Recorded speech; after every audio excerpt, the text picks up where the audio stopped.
Population da ahong balak pa haibasi mahaki oina achobo isu amani hairaduna BJP luchingba amasung Assam ki Chief Minister Himanta Biswa Sarmana Assam da hauzik Muslim ki population asi chada nimfo yore haina phongdokre masi kumja lising umaga jamapan yang khaima thoida chada taragani thoi khak oirambani hauzik district kaya ama mangkhre orekle phibam asi mahaki oina de political issue nate hairaduna masi mahaki oina siba amasung changbagi wahang ama lakpani haina Himanta na phongdokre। देखिए बदलते demography मेरे लिए, मैं असम से आया हूँ, ये मेरे लिए बहुत बड़ा मुद्दा है। इसलिए मैं असम में, बंगाल में हर दिन मेरा असम में मुस्लिम पॉपुलेशन 40% हो चुका है।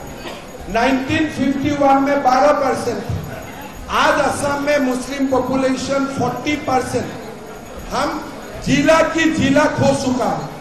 तो मेरे लिए ये मुद्दा पॉलिटिकल नहीं है, मेरे लिए ये जीना और मरने का मुद्दा है। इसलिए मैंने उसका साथ ही हर दिन संघर्ष करता हूँ।